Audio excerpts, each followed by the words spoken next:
Swayam Rupa Kadadmayam Dadati Sva Padantikam Vandeham Shri Guru Shri Yuta Padakamalam Shri Gurun Vaishnavamscha Shri Rupam Sagrajatam Sahagana Ragina Tam Vitam Tam Sajivam Sadavetam Savadhutam Prijana Sahitam Krishna Chaitanya Devam Shri Radha Krishna Padan Sahagana Lalita Shri Vishakam Vitamscha He Krishna Karuna Sindhu Dina Bandhu Jagatapate Gopesha Gopika Kanta Radha Kanta Namostute Tapta Kanchana Gorangi Radhe Vrindavaneshwari Vrishabhanu Sutadevi Pranamami Hari Priye Vancha Kalpa Tarubhascha Kripa Sindhu Bhyevacha Patita Nam Pavanebhyo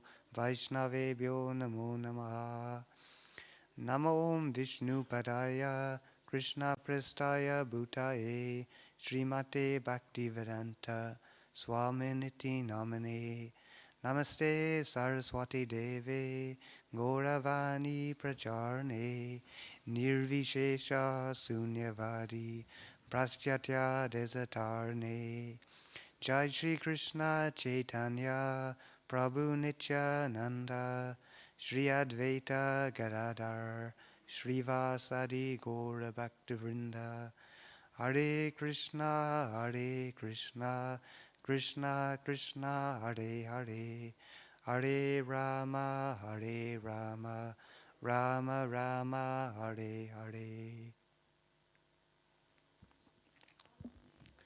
So today we're going to be reading from chapter 18, text 62.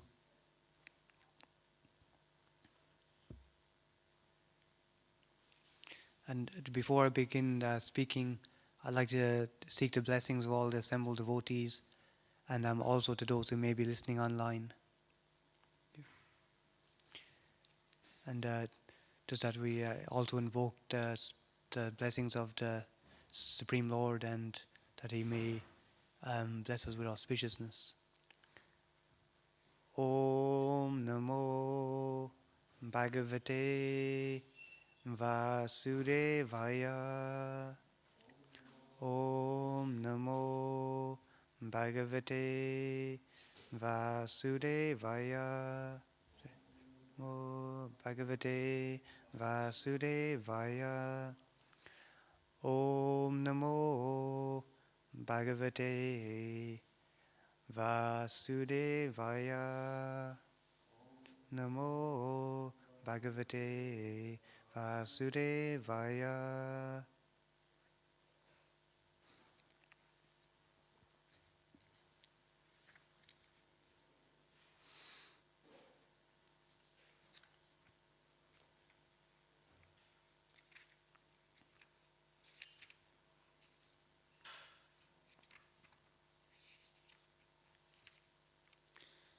So this is chapter 18, text 62.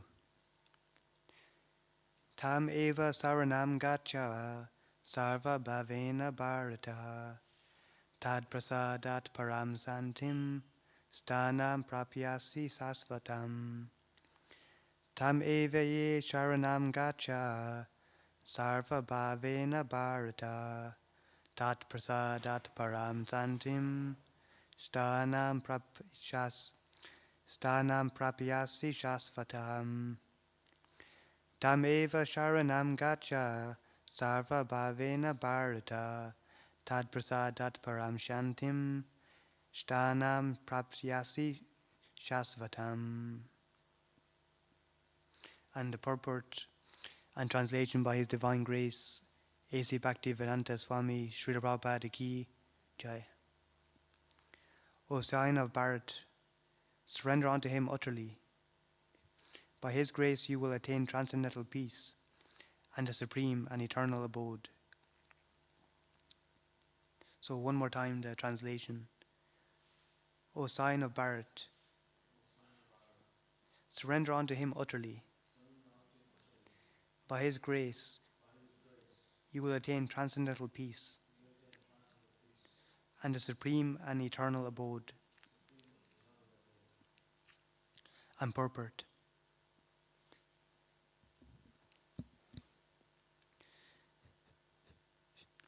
A living entity should therefore surrender unto the Supreme Personality of Godhead, who is situated in everyone's heart, and that will relieve him from all kinds of miseries of this material existence. By such surrender, not only will one be released from all miseries in this life, but at the end he will reach the Supreme God. The transcendental world is described in the Vedic literature, Rig Veda 1:22-20, as Tad Vishnu Paramam Padam. Since all creation is the kingdom of God, everything material is actually spiritual.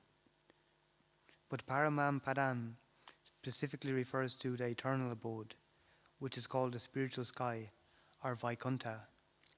In the 15th chapter of Bhagavad Gita, it is stated, Sarvasya Chaham Redisani Vistaha. The Lord is seated in everyone's heart. So this recommendation that one should surrender unto the Supersoul sitting within means that one should surrender unto the Supreme Personality of Godhead, Krishna. Krishna has already been accepted by Arjuna as the Supreme. He was accepted in the 10th chapter as Param Brahma, Param Dhamma.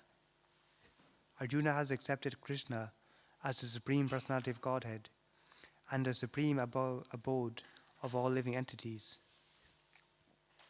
Not only because of his personal experience, but also because of the evidence of great authorities like Narada, Asita, Devala, and Vyasa.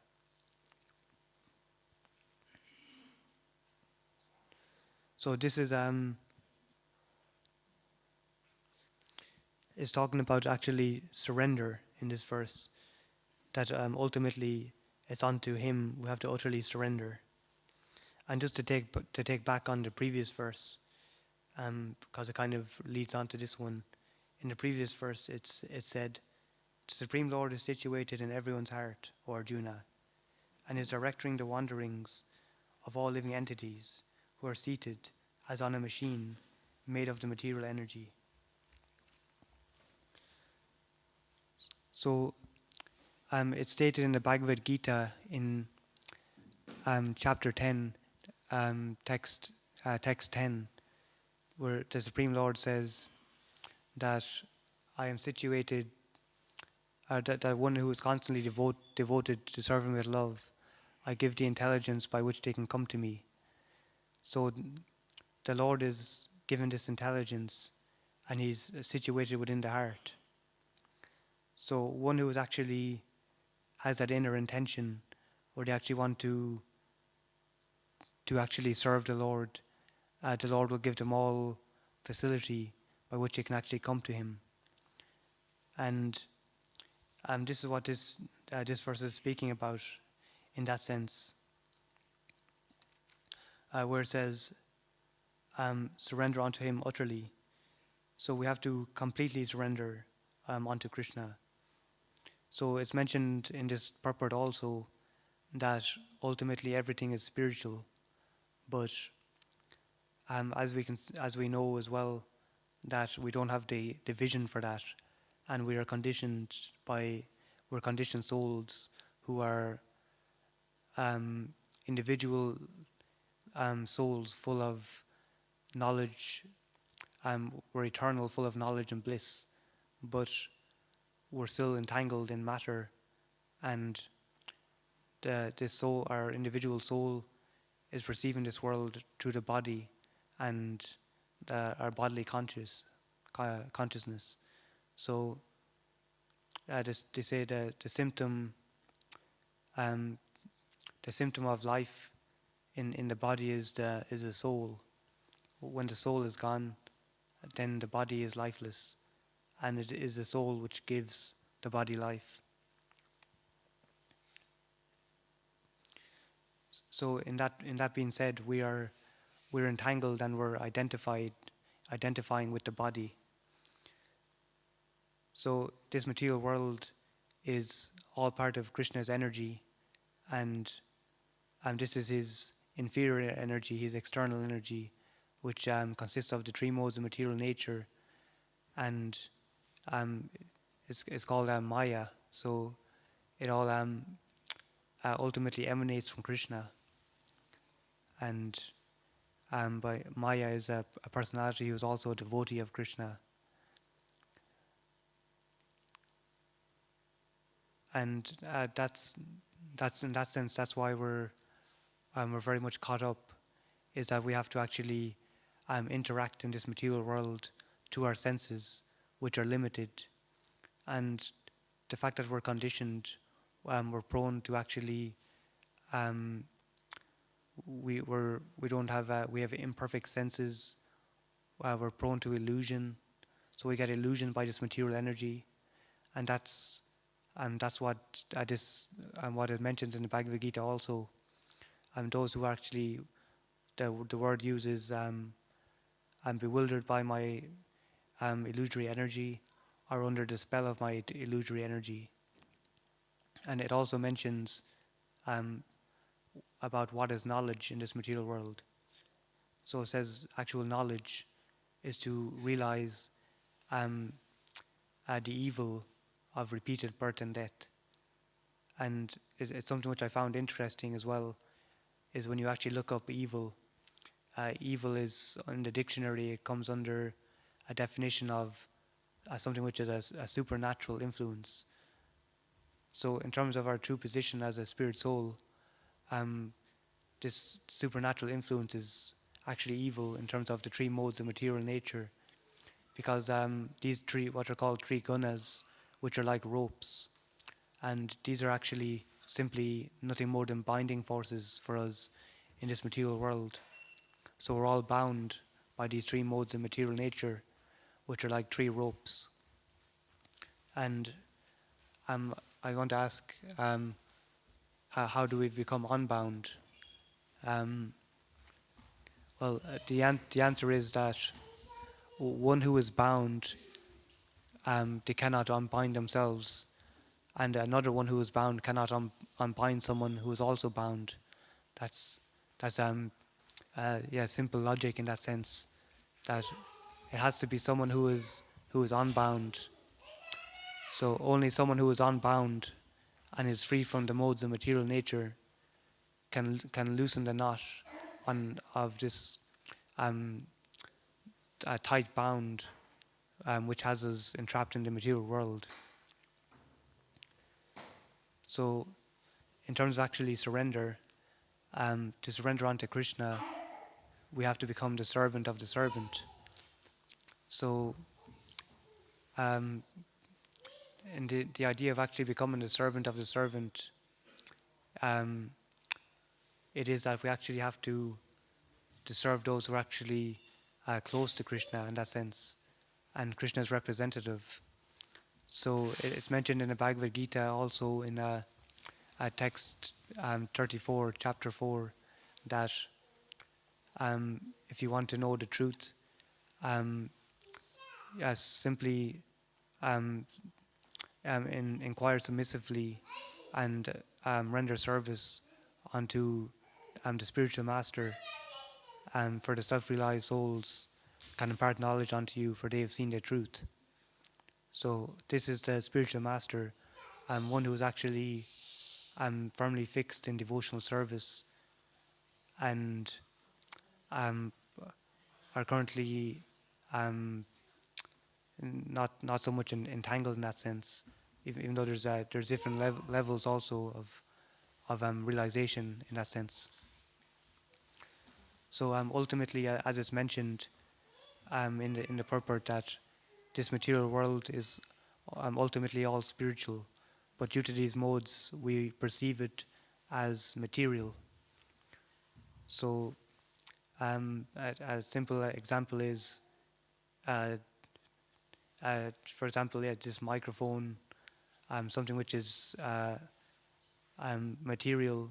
For example, if it's used in a rock concert or something like this for a mundane purpose, it's considered material. But when something is actually used in Krishna's service, then it takes on its spiritual aspect. So when one is fully situated in service, in all their faculties, body, mind, and words, then that's actually engaged on the transcendental platform. So it's mentioned in the Nectar of Devotion, which is a verse which is ultimately taken from the Narada Panchavidya, I think. Yeah, it's 1:112 in the Nectar of Devotion, and this verse, it says, when one engages in devotional service, there are two side effects. So one becomes automatically freed from all material designations, and by engaging in devotional service, one's senses becomes purified. So when we engage in devotional service, um, even considering our senses, which are material, they become purified senses. So it's naturally that everything which is engaged in Krishna's service will become considered on the transcendental level. So right now we can actually become transcendently situated by um, becoming firm in our determination to actually serve. So an example is given, like you have a steel rod, and if you put this steel rod in the fire, ultimately it will take on the quality of the fire, and if it will become glowing red, and it will become just like the fire. So that's just an example which is used.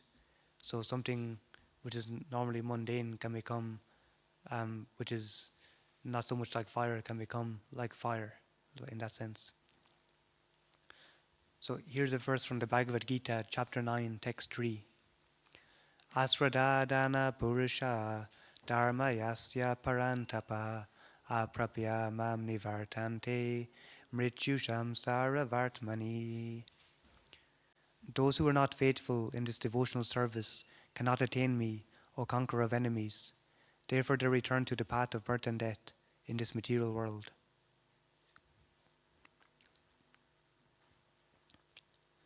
And the purport.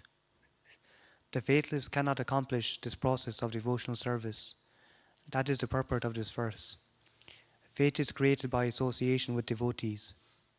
Unfortunate people, even after hearing, so it mentions in the original purport that we have to hear from the great authorities like Asita, Devala, Vyasa, and so on.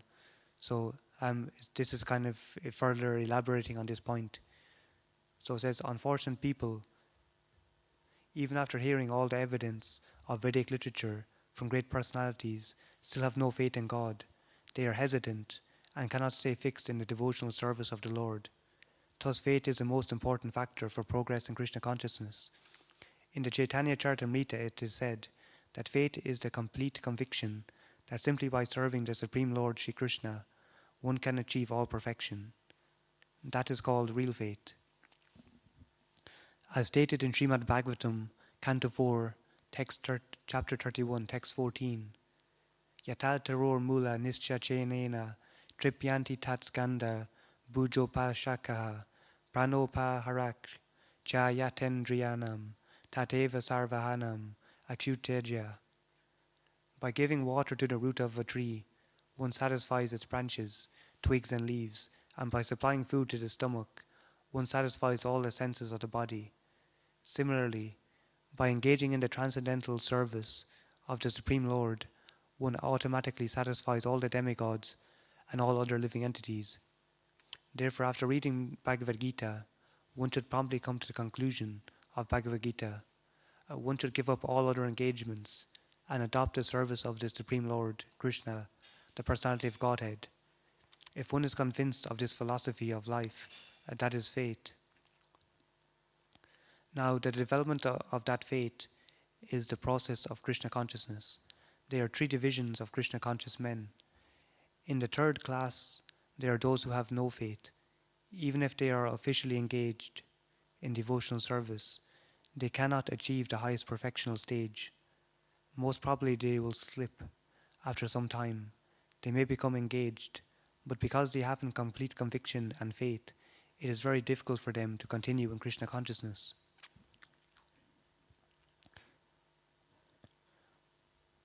We have practical experience in discharging our missionary activity that some people come and apply themselves to Krishna consciousness with some hidden motive, and as soon as they are economically a little well situated, they give up this process and take to their old ways again.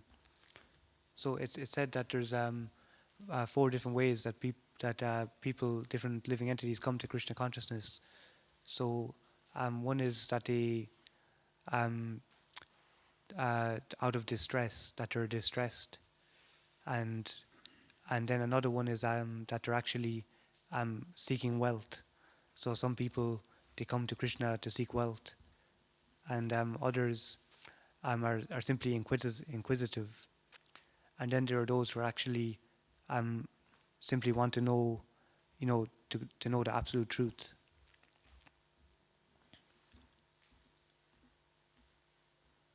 It is only by faith that one can advance in Krishna consciousness. As far as the development of faith is concerned, one who is well versed in the literatures of devotional service and has attained the stage of firm faith is called a first-class person in Krishna consciousness, and in the second class are those who are not very advanced in understanding the devotional scriptures, but who automatically have firm faith that Krishna Bhakti, or service to Krishna, is the best course. And so in good faith they have taken it up. Thus they are superior to the third class, who have neither perfect knowledge of the scriptures nor good faith, but by the association and simplicity are trying to follow. The third class person in Krishna consciousness may fall down, but when one is in the second class, he does not fall down, and for the first class person in Krishna consciousness, there is no chance of falling down. One in the first class will surely make progress and achieve the result at the end. As far as the third class person in Krishna consciousness is concerned, although he has faith in the conviction that devotional service to Krishna is very good, he has not yet gained adequate knowledge of Krishna through the scriptures, like Srimad Bhagavatam and Bhagavad Gita. Sometimes these third class persons in Krishna consciousness have some tendency toward karma yoga and jnana yoga, and sometimes they are disturbed, but as soon as the infection of karma yoga or jnana yoga is vanquished, they become second or first class persons in Krishna consciousness.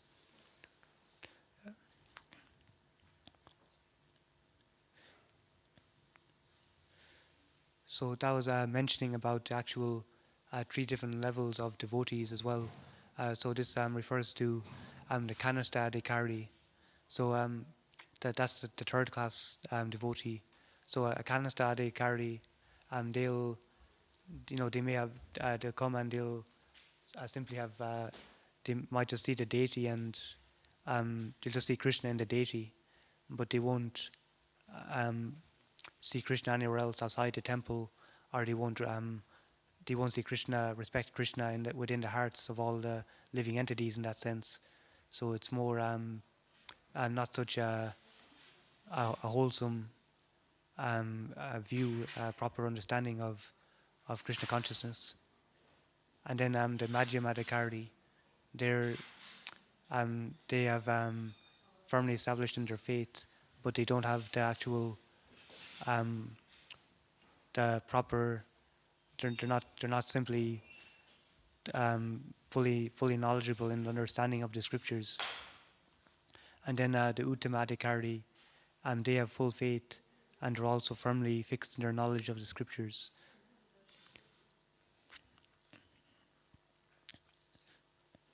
I wonder if there's any questions so far. Yeah. Okay. So here's another verse which I wanted actually to read from, which is in the Bhagavad Gita, chapter 9, text 12. Radha Gokulananda ki, Sita Ram Laxman Hanuman ki, Shri Shri Gauri Nitai ki, Jai. So this is Bhagavad Gita, chapter 9, text 12.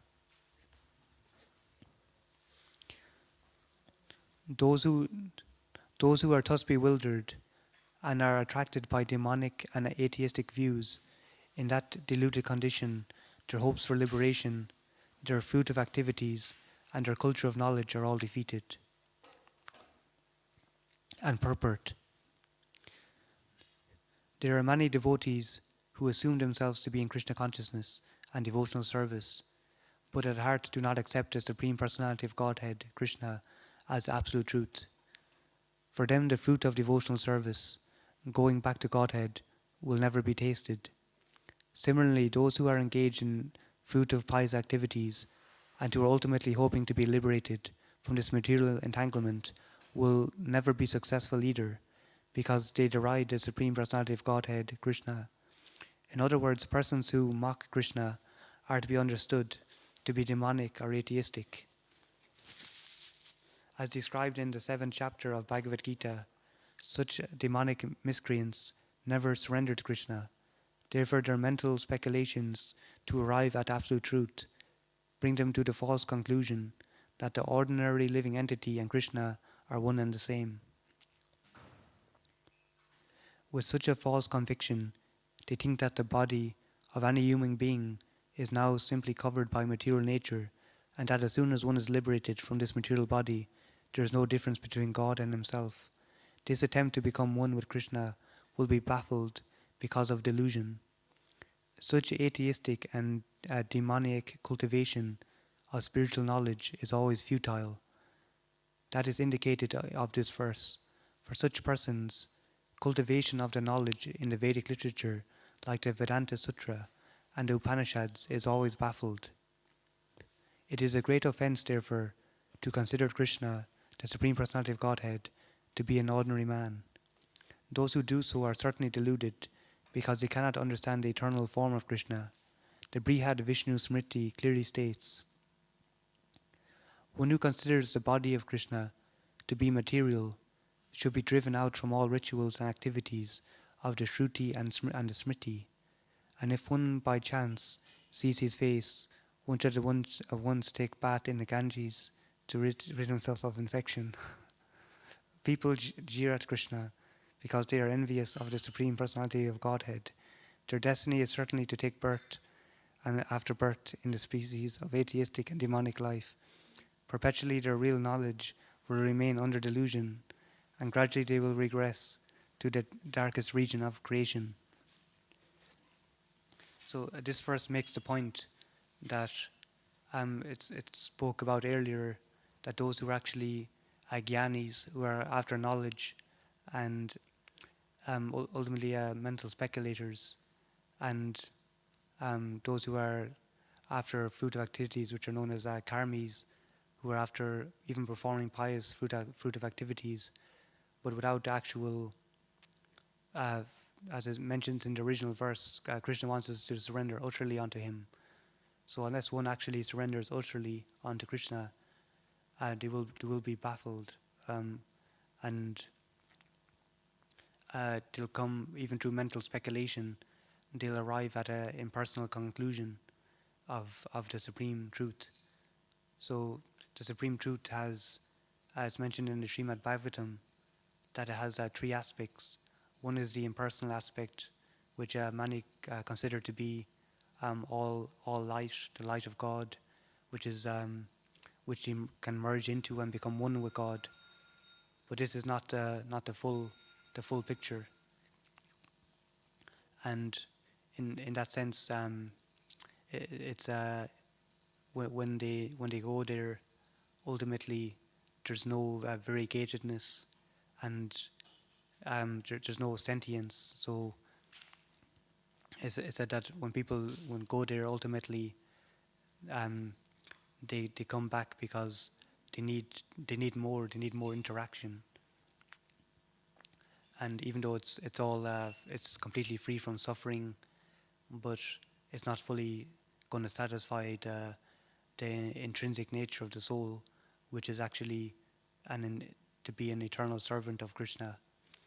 So, and it's also mentioned in earlier about the Lord in the heart. So this is the Paramatma. So the Paramatma is the Lord who is situated within the heart, and this is the next stage of God realization, which the yogis will meditate on and realize the Lord in the heart. It said when one realizes the Lord in the heart, there's actually when one fully realizes that, then they're actually non-different. They're the same as being Krishna conscious, but still, further than that is actually realize the final aspect of the Supreme Personality of Godhead, which is the Bhagavan feature, which is the Krishna as he is in his personal form.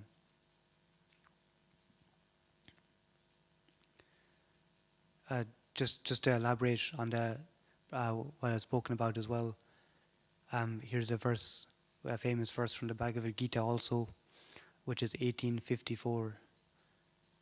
Brahma Bhuta Prasanatma na sochati na kangshati samaha sarveshu bhuteshu mad bhaktim labate param. One who is thus transcendently situated at once realizes the Supreme Brahman and becomes fully joyful. He never laments or desires to have anything. He is equally disposed toward every living entity. In that state he attains pure devotional service unto me. And just the purport. To the impersonalist, achieving the Brahma Bhuta stage, becoming one with Absolute, is the last word. But for the personalist, or pure devotee, one has to go still further to become engaged in pure devotional service. This means that one who is engaged in pure devotional service to the Supreme Lord is already in a state of liberation called Brahma Bhuta, oneness. Oneness with the Absolute. So it's said that we can become, in that sense, we can become liberated right now, because if we actually engage in devotional service, that is considered liberated, and even many of Krishna's devotees, they mention that just let me serve you, regardless of whether it's in a hellish planet or a heavenly planet. Their goal is just to serve, and this is actually the real liberated state. There is no liberation without service. Without being one with the Supreme, the Absolute, one cannot render service unto him. In the Absolute conception, there is no difference between the served and the servitor, yet the distinction is there in a higher spiritual sense. In the material concept of life, when one works for sense gratification, there is misery, but in the Absolute world, when one is engaged in pure devotional service, there is no misery. The devotee in Krishna consciousness has nothing for which to lament or desire. Since God is full, a living entity who is engaged in God's service in Krishna consciousness becomes also full in himself. He is just like a river cleansed of all dirty water. Because a pure devotee has no thought other than Krishna, he is naturally always joyful. He does not lament for any material loss or aspire for gain, because he is full in the service of the Lord. He has no desire for material enjoyment, because he knows that every living entity is a fragmental part and parcel of the Supreme Lord, and therefore eternally a servant. He does not see in the material world someone as higher and someone as lower. Higher and lower positions are ephemeral, and a devotee has nothing to do with ephemeral appearances or disappearances. For him, stone and gold are of equal value. This is the Brahma Bhuta stage, and this stage is attained very easily by the pure devotee. In that stage of existence, the idea of becoming one with the Supreme Brahman and annihilating one's individuality becomes hellish. The idea of attaining the heavenly kingdom becomes phantasmagoria, and the senses are like serpents, whose poison teeth are broken. As there is no fear of a serpent with broken teeth, there is no fear from the senses when they are automatically controlled. The world is miserable for the materially infected person, but for the devotee, the entire world is as good as Vaikuntha, or the spiritual sky. The highest personality in this material universe is no more significant than an ant for a devotee. Such a stage can be achieved by the mercy of Lord Chaitanya, who preached pure devotional service in this age. So, that's what gives some insights in terms of what it means to surrender utterly unto Krishna. I'm not sure if there's any questions. Yeah. Yes, Prabhu.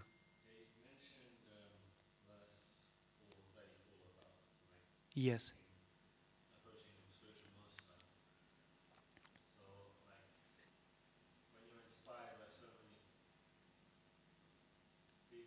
Y- Yeah. Um, I suppose it's like a um, it's actually like it's an internal process as well. That when it said when someone is ready, Krishna will send a guru. So when we're as we continue on, and um, by our own sincerity, the right moment will arise. Um, and yeah, it has to be a natural relationship, to develop a relationship, and um, it has to be practical as well in that sense.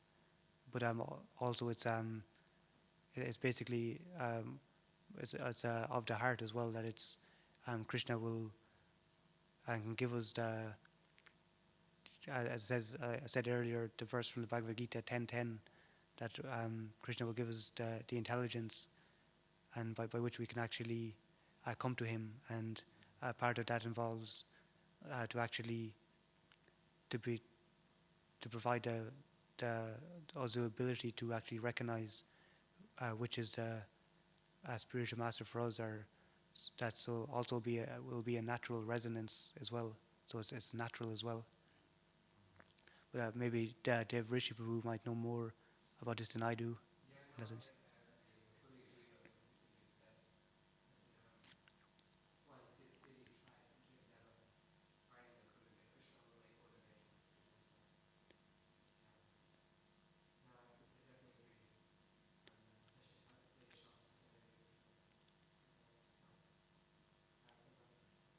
Yes, thank you. And I wonder if that's okay. If you, you, so I wonder if there's any more questions. Yes, Prabhu. Yes.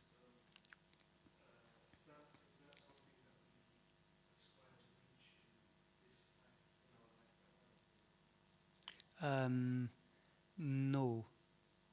I suppose ultimately we aspire to, yeah, simply aspire just to serve, and yeah, that's ideally just to be engaged in service, and this will automatically come, but it's not something which we aspire for in that sense, because as it mentions in the purport as well, to the devotee, well, this may be a maybe one who has sees the impersonal aspect as absolute. So to the devotee, this becomes a hellish conclusion, and of course, in one sense, we do aspire for it, but not, similarly as we aspire to be in the mode of goodness, and we aspire to be free from the modes of material nature. So we aspire for it, but not as a secondary, not as our main purpose. We aspire to be, free from our own contamination and to serve purely, but not to have that as the finish line. We want to just continue serving, and that's where we'll in our ultimate relationship as a servitor. That's where we will be most happily situated and most naturally situated. Yes. Yeah. Thank you. Okay. So, uh, Bhagavad Gita ki, Sri Prabhupada ki, all glories assemble devotees. Hare Krishna. Thank you. Thank you.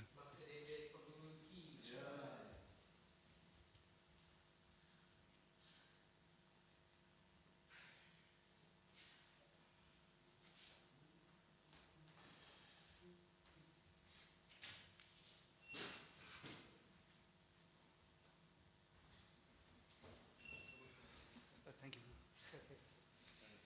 Thanks. I found it funny when you said to jump in the Ganges. Yeah, that was the point. Wait, let's put this on top. Oh yeah. Is it going? How does it actually look? Goes like this? Just say it.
Yeah, that'd be nice actually.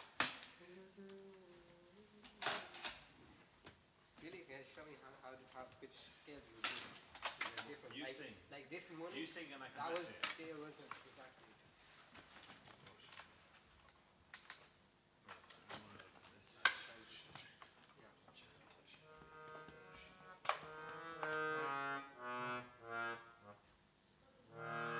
You just put bass. It makes it really louder.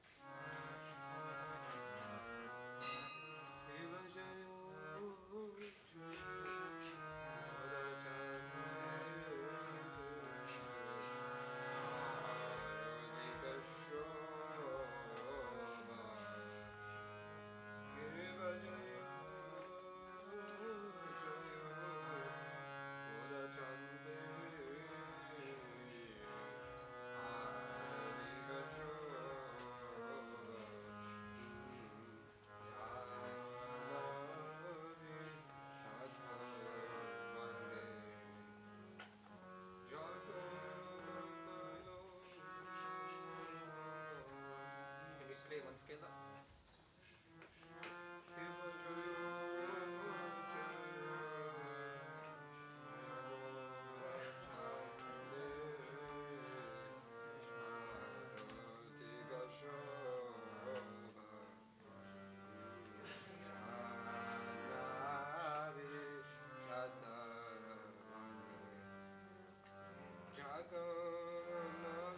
Seems quite low.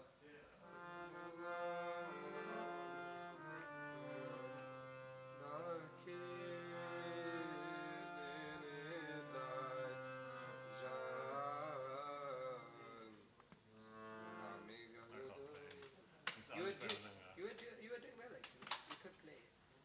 I think the older one, if I do the lowest,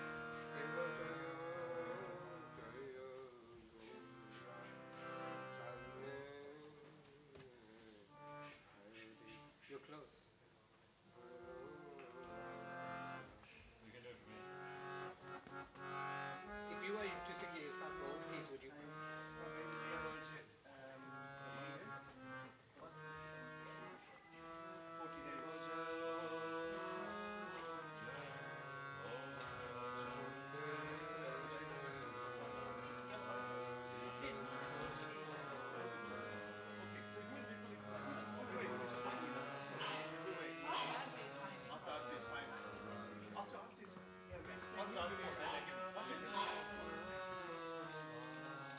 Just play that one.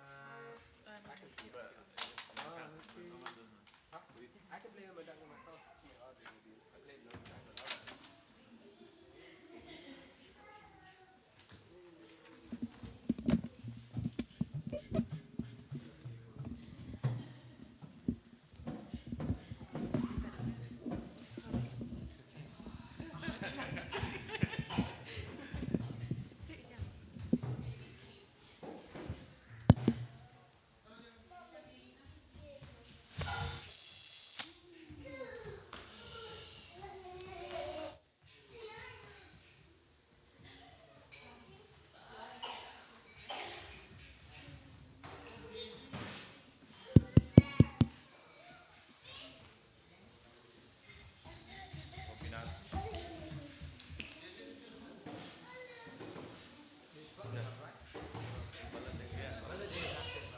How are you? I'm okay.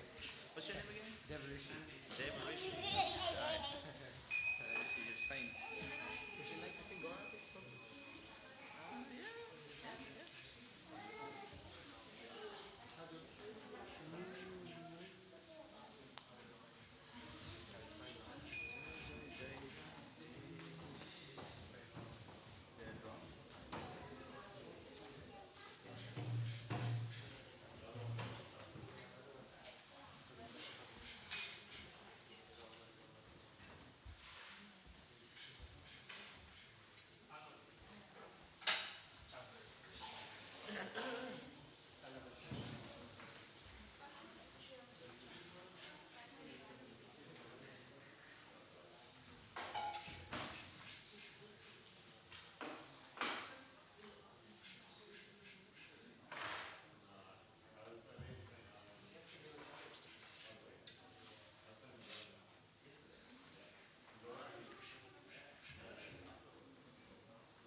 Hare Krishna.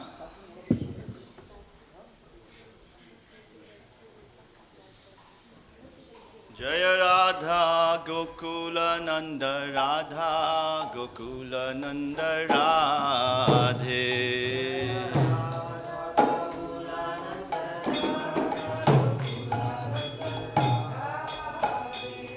Jaya Radha Gokula Nanda Radha Gokula Nanda Radhe.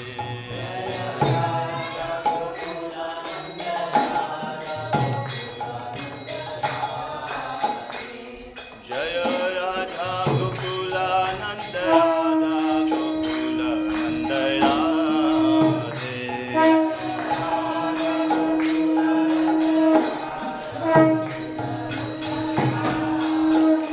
Jaya Sitaram Lakshman Hanuman.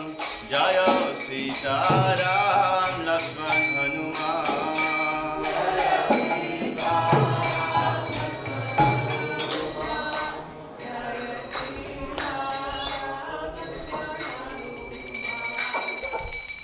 Jai Shri Shri Radha Gokulananda ki Jai. Sitaram Lakshman Hanuman ki Jai. Gaunitai ki Jai. Srila Prabhupada ki Jai. Kiva Jayo Jayo Gaura Chande Arati Kosha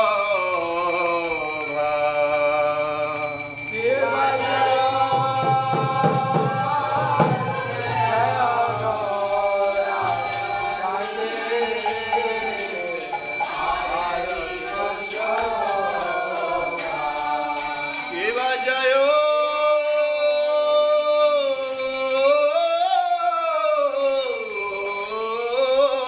Jayo Gaura Chande Arati Kosha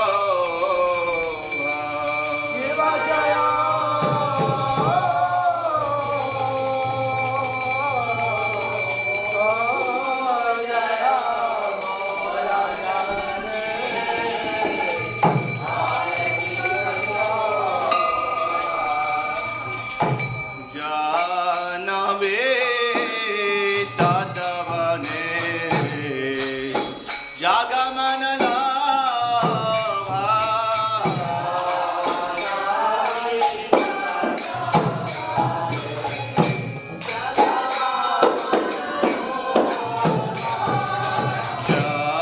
Janave Tatavane Jagamanala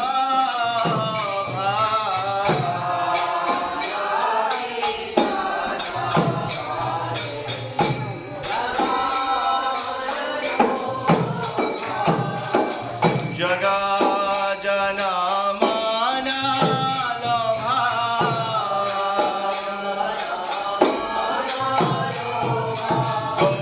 Gaurangera Rati Shobha Jaga Jana Mana Lobha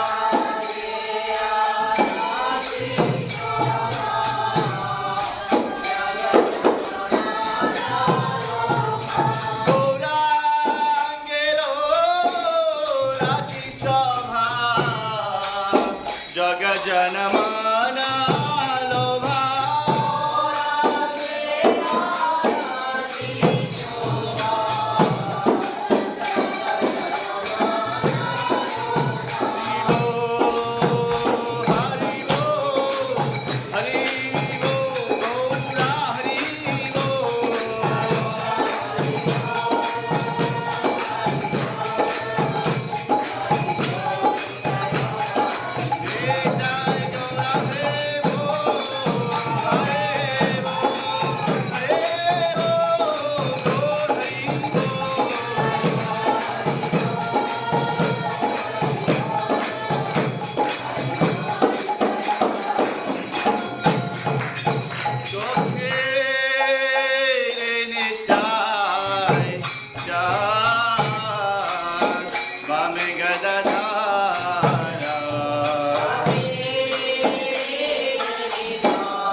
Chandra Jine Madano Javara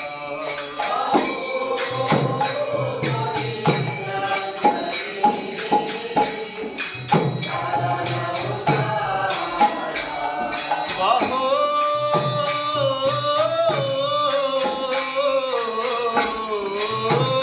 Kote Chandra Jine Madana Javara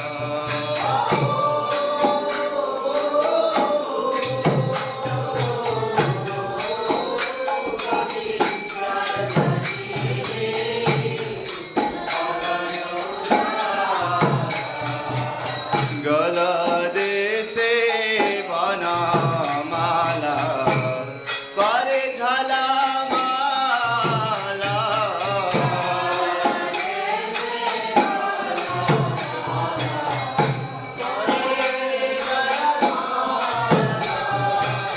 galade se bana mala pare jhala mala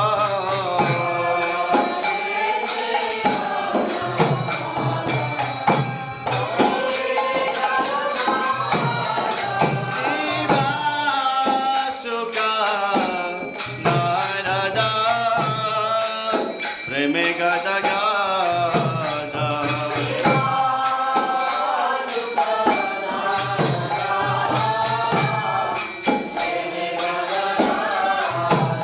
Sivo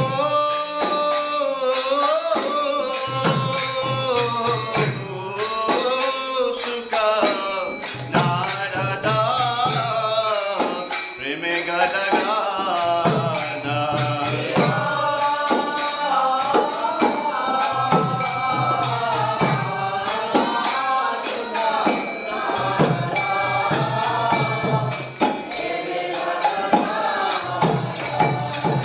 Bhakti Vinoda Dekhi Gaurara Sampada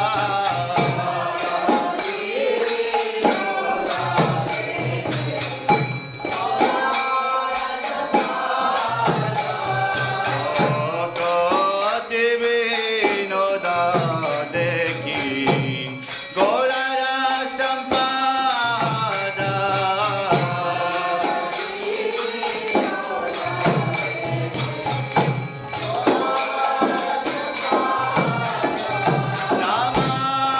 Namam Vishnu Padaya Krishna Pristaya Bhutale Srimate Bhaktivedanta Swamite Namine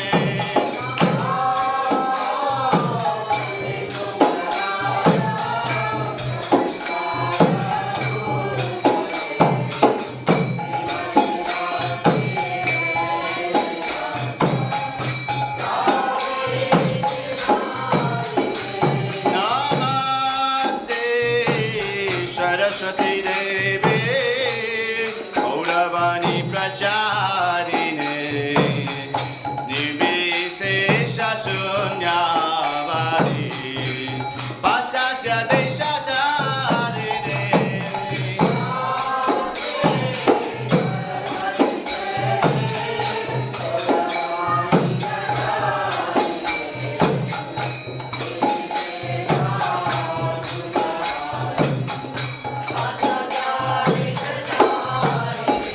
Jaya Shri Krishna Chaitanya Prabhu Nityananda Shri Advaita Gadadha Srivasadi Gaura Bhaktivedanta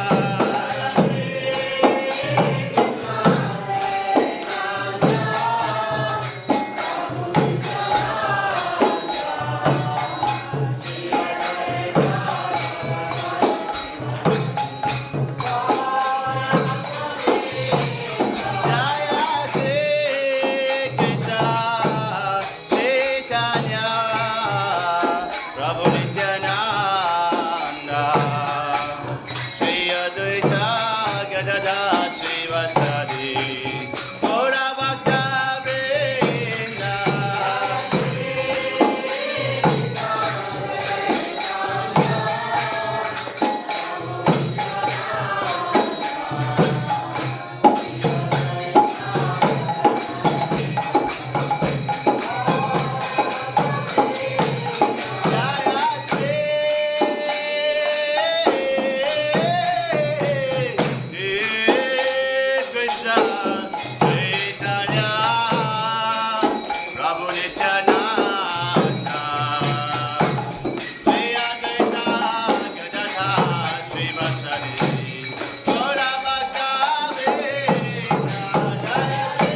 Krishna, Hare Krishna, Krishna Krishna, Hare Hare, Hare Rama, Hare Rama, Rama Rama, Hare Hare.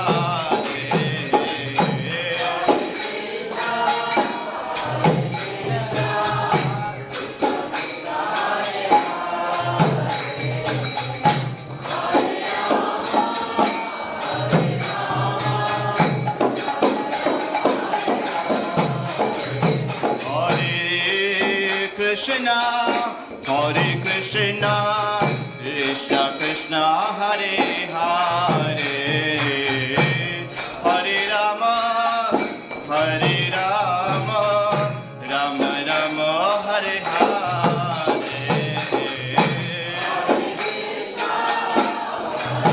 Everybody, please sing loudly.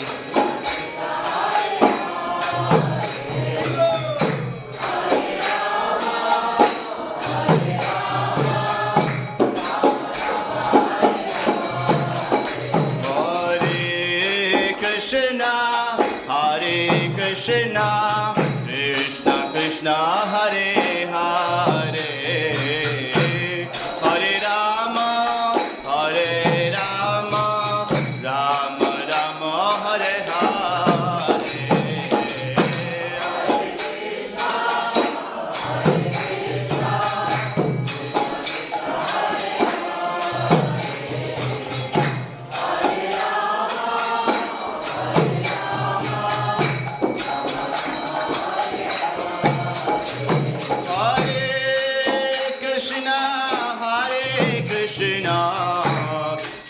Krishna, Hare Hare, Hare Rama, Hare Rama, Rama Rama, Hare Hare.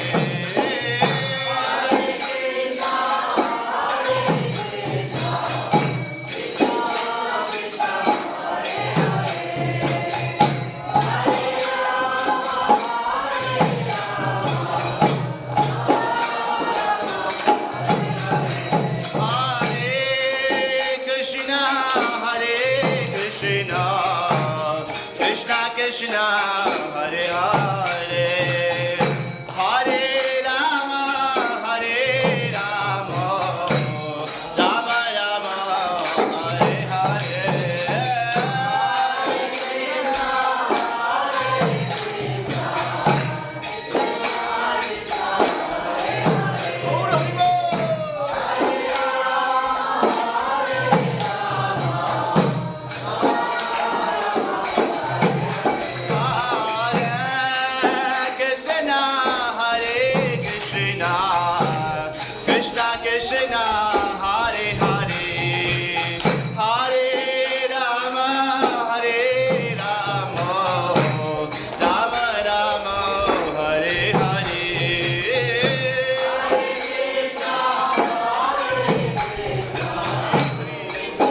Hare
ऐसी भक्तिवेदांत स्वामी श्री प्रभुपाद की जय। विष्णुपाद परमहंस विषय अष्टोत्तर श्रीमद ऐसी भक्तिवेदांत स्वामी ठाकुर महाराज गोसाई महाराज प्रभुपाद की जय। आनंद करी वैष्णव वृंद की जय। नामाचर हरिदास ठाकुर की जय।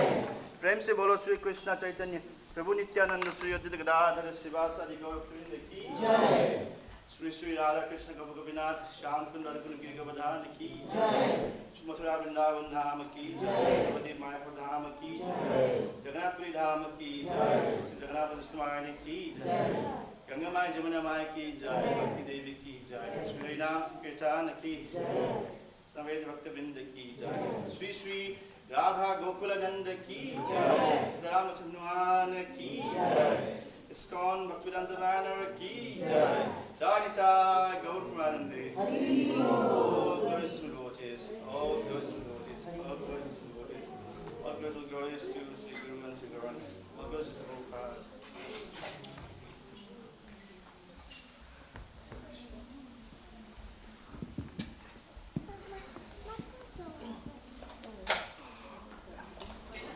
Namaste Narasimhaya.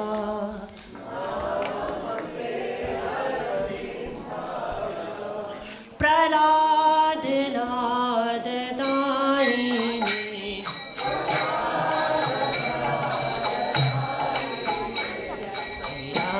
Yanakashi Purvakshaha.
Hare Krishna, there's Mahaprasadam across the other room, so please feel free to help yourself some Maha.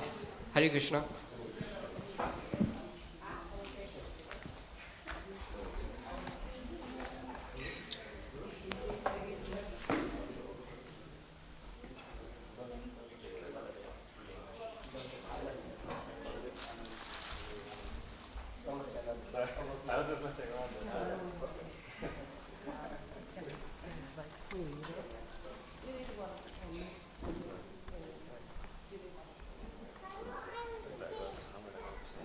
You gonna now take Maha?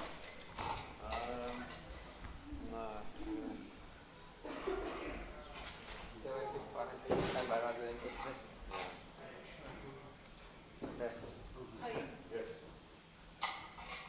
this.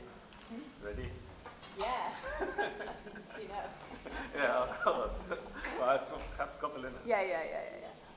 I just haven't been telling anyone, so it's funny. I'm getting the odd person who makes sense with you. Listen, but I'm getting the odd person who's like, oh, congrats. I'm like, oh, thank you. But thank you. Yeah, I mean, yes and no, but ready as I can be. This is why I'm offering this. Your beads. Yeah. Wow. That's good. I was going to wait and just offer them to Radha Madan Mohan there, to the deities there. But I just thought, I don't know how packed the festival is this year, and I don't know what I'll be doing, and I don't want that to be like on my mind as something I have to do. So yeah, it's a bit crazy. Wow. It's gonna be good. Yeah, I'm like so thrilled with like the group that I'm doing it with though. It's like that's really, yeah, I think that's made it. Yeah, perfect. Take your time. Yeah, so that.